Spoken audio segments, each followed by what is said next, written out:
బాలమురళీకృష్ణ గారి తల్లి ఆయన పుట్టిన 10 రోజుల్లో మరణించారు. ఆయన వ్రాసుకున్నారు, నన్ను కనడానికే మా అమ్మ పుట్టిందేమో అని రాసుకున్నారు. భారత ప్రధానమంత్రి నరేంద్ర మోదీ గారు ఈ మధ్యకాలంలో ఒక విదేశీ ఛానల్కి ఇచ్చిన ఇంటర్వ్యూ మీరు చూసి ఉంటారు. అసలు నేను ఆశ్చర్యపోయాను ఆయన చెప్పిన మాటలు విని. నిరుపేద కుటుంబంలో పుట్టారు.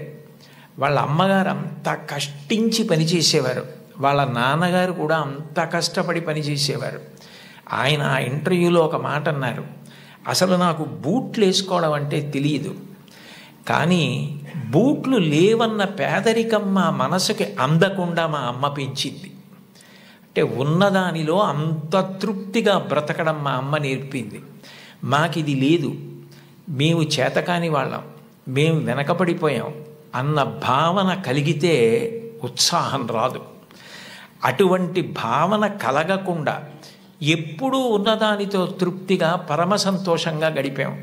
అన్నదమ్ములు, అక్క చెల్లెళ్ళు అందరం కలిసి అని ఆయన ఇంటర్వ్యూ చేస్తున్న వ్యక్తి వంక తిరిగి, ఇప్పుడు మన ఇద్దరం కూర్చున్న గది కన్నా కిటికీ లేని ఒకే తలుపు ఉన్న చిన్న గదిలో కలిసి మెలిసి బతికి పడుకుని పెరిగి పెద్దవాడినైన వాడిని చెప్పుకున్నారు. అటువంటి మహోత్కృష్టమైన వ్యక్తులు కూడా తల్లికి తండ్రికి అంత గౌరవం ఇచ్చారు.